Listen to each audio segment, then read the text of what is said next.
I would like to echo my colleagues' praise for your moral stand, and that you were willing to leave a position in order to maintain your own personal standards of morality, and that speaks very well of you.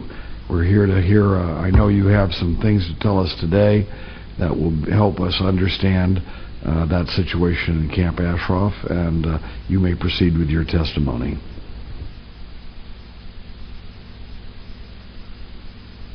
Mr. Chairman, thank you very much, members of this subcommittee, for having given me the honor and the opportunity to be here to share with you my experience of 3 years and a half being in charge of Ashraf file at the United Nations mission for assistance to Iraq. And let me be clear, because when we say Iraqi authorities, we are generalizing. Because in fact, this file is run by the office of the Prime Minister.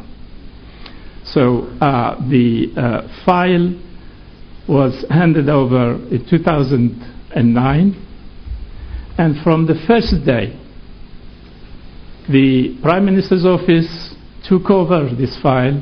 We started receiving complaints. We started receiving complaints about serious violations of human rights, serious violation of humanitarian standards. And when we asked, why aren't you keeping the standard set by the American forces, and they will say to me straight away that these people do not deserve any human rights or any humanitarian treatment, they are terrorists. Unfortunately, Mr. Chairman, the United Nations have dealt with this file in reversing the fundamental principle of presumption of innocence. We have dealt, and I say we, including myself, because I was the lead person on this file. We have dealt with bad faith, and we have presumed guilt, and we expect these people to prove their innocence. This is fundamentally against the main and the fundamental values of the United Nations. Mr. Chairman, in 2008, 17 July 2008, the Council of Ministers met and decided to close down Camp Ashraf. This decision is the official policy of the government of Iraq.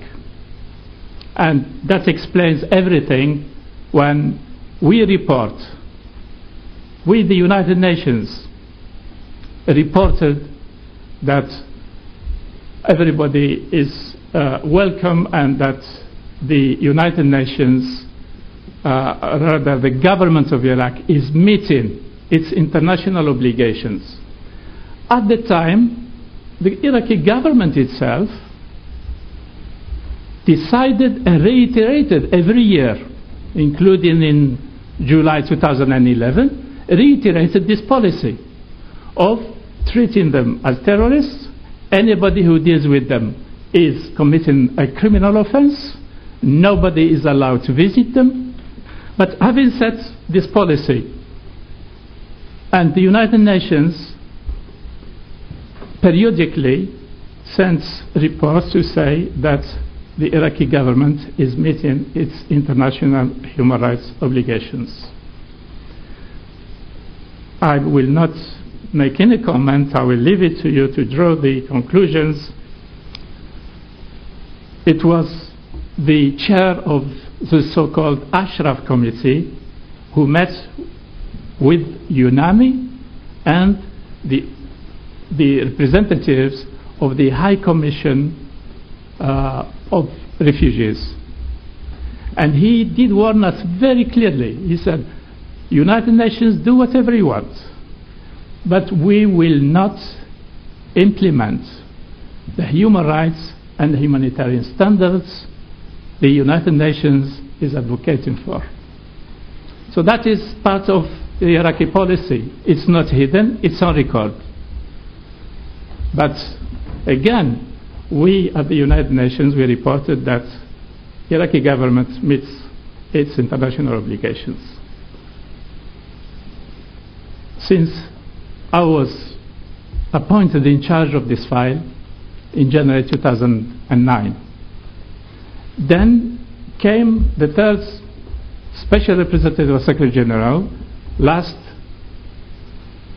October. From the very first day, he turned UNAMI, this is internally, we used to say, UNAMI has been turned into UNAMA. The UNAMA is United Nations Mission for closing Camp Ashraf. So this sudden policy, change of policy, have made UNAMI devote its assets and time and personnel.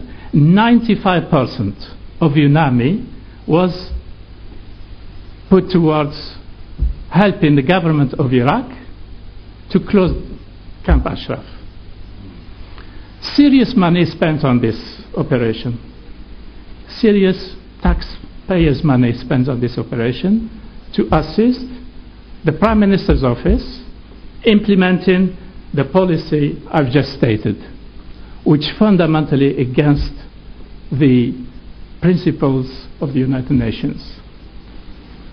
I reminded my boss, the Special Representative of Secretary General, constantly that what we are doing is unacceptable. I always receive the reply, be positive. Be positive, it means close your eyes. But let me explain why is UNAMI all of a sudden turned into such a machinery for violating its own values and principles.